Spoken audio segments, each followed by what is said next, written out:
Assalamualaikum warahmatullahi wabarakatuh. Apa kabar semua? Hari ini kita akan membahas kelanjutan dari kaidah tafsir bagian ketiga yaitu mudzakkar dan muannas. Baiklah, langsung kita mulai saja. A'udzubillahi minasyaitonirrajim. Bismillahirrahmanirrahim. Alhamdulillahirabbil alamin. Shalatu wassalamu ala asyrafil anbiya'i wal mursalin sayyidina maulana Muhammadin wa ala alihi washabihi ajmain. Asyhadu an la ilaha illallah wa asyhadu anna Muhammadar Rasulullah. Rabbi syrah lana sudurana wa yassir lana umurana wahlul 'uqdatam min lisani yafqahu qawlana. Amin. Oke. Nah, mudzakkar dan muannas ini merupakan kaidah dasar dalam bahasa Arab di mana setiap kata dalam bahasa Arab itu dibedakan pada dua gender. Yang pertama mudzakkar yaitu yang terikat pada gender maskulin atau laki-laki, dan muannas yaitu perempuan ya. Secara umum semua kata-kata benda dalam bahasa Arab itu semua isim dalam bahasa Arab dianggap muzakkar kecuali yang memiliki tanda-tanda muannas. Nah, untuk fi'il dia juga ada pembagiannya sesuai dengan domirnya ya. Kalau domirnya muzakkar maka fi'ilnya menjadi muzakkar, tapi kalau domirnya muannas maka fi'ilnya menjadi muannas. Ini tujuannya nanti untuk menentukan marji domirnya. Muzakkar itu terbagi pada dua dalam bahasa Arab. Pertama muzakkar hakiki, yaitu menunjukkan makhluk hidup yang berjenis kelamin laki-laki. Contohnya rojulun, waladun, dan dikun. Yang kedua muzakkar majazi, yaitu kata benda yang dinisbatkan kepada laki-laki tapi dia selain makhluk hidup. Ya, contohnya kitabun, kolamun, dan babun. Adapun muannas, ya muannas ini dia memiliki tanda-tanda khusus pada isimnya. Ya, sesuai dengan yang ditetapkan oleh para ahli. Tanda-tandanya yang pertama itu ta marbutoh. Ini biasanya tak yang terletak pada akhir kata ya. Contohnya madrasatun, tolibatun, ada tolibun, ada tolibatun, tolibun untuk laki-laki, tolibatun untuk perempuan, saburatun. Yang kedua, tanda muannasnya diakhiri dengan huruf alif maksurah, itu alif yang menebeng ya. Alif yang ada dilambangkan ditandai dengan huruf ya di akhir kata, contohnya suro, kubro ya. Yang ketiga tanda-tandanya yaitu alif mamdudah ya, alif dan hamzah yang terletak pada akhir kalimat, contohnya hamraun atau sokhraun seperti itu. Muannas sendiri itu terbagi pada pada beberapa bagian ya. Contohnya muannas hakiki, yaitu menunjukkan makhluk hidup yang berjenis kelamin perempuan ya, seperti bintun, imro'atun, tittotun ya. Atau muannas majazi, yaitu kata benda makhluk hidup yang memiliki salah satu tanda muannas atau diperlakukan sebagai muannas oleh ahli bahasa, contohnya saburatun, syamsun ya. Ada juga muannas lafzi, yaitu kata benda yang memiliki tanda muannas tapi maknanya adalah muzakkar, dan ini biasanya terjadi pada nama orang ya, tolhah misalkan. Berikutnya muannas maknawi, itu kata yang maknanya adalah muannas tapi dia dalam isimnya ya, dalam penulisannya itu tidak memiliki tanda-tanda muannas. Ini biasanya sering terjadi pada nama perempuan atau kata-kata yang berpasangan. Contohnya Zainab, ya, Udun, ya, telinga.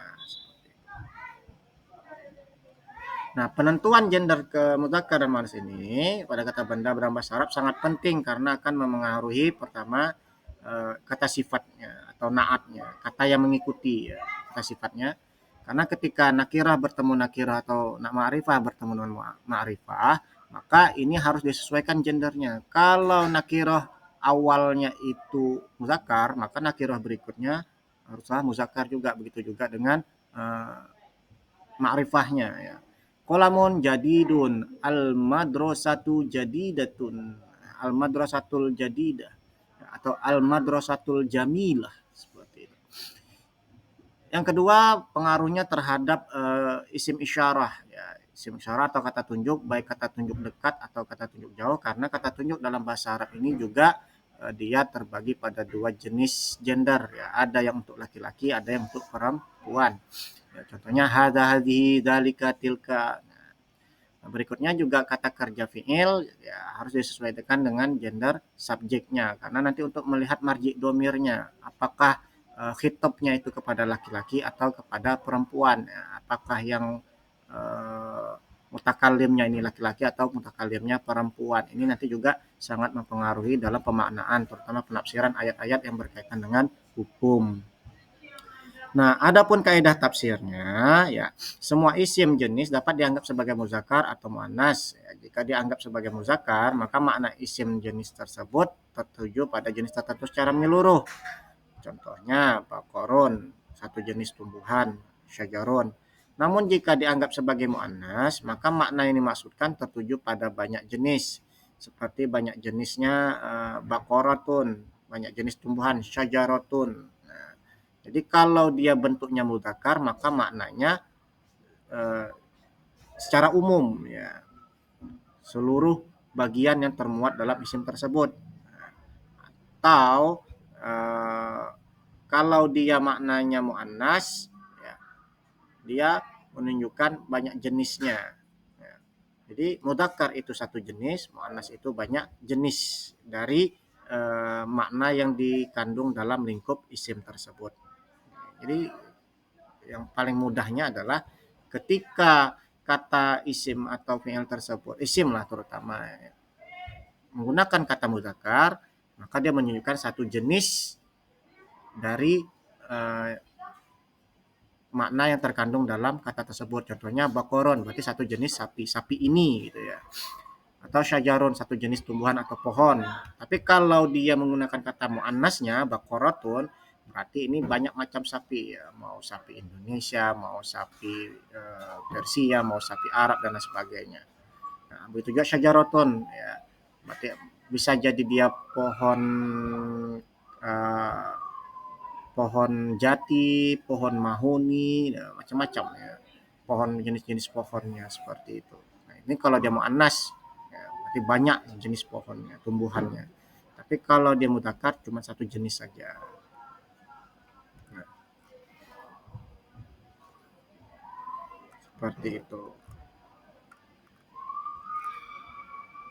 Kemudian, jika fa'il terdiri dari mu'annas hakiki, maka fi'ilnya diberi tanda ta'id ta'nisis sakinah. Ya. Contohnya, qalatil a'rabu amanna pada Quran surah Al-Hujurat ayat 14. Jadi, a'rabu itu ya, ini adalah fa'ilnya yang berbentuk mu'annas, maka uh, fi'ilnya kata kola itu diakhiri dengan ta'id ta'nisi sakinah. Jadi bacaannya qolatil a'rabu. Maka maknanya adalah orang-orang Arab Badui ya, itu menyatakan bahwasanya mereka telah beriman. Jika fa'il terdiri dari muannas majazi, maka boleh mencantumkan ta'id ta'nisi sakinah dan lebih utama kalau dibuang saja. Contohnya pada Quran Surah Al-Baqarah ayat 275. Faman ja'u mau'izatun, kata mau'izatun ya, ini tidak kata ja'a ini tidak memuat kata ta'nisi sakinah walaupun fa'ilnya mau'izah itu berbentuk muannas, tapi muannasnya muannas majazi ya. Seperti itu.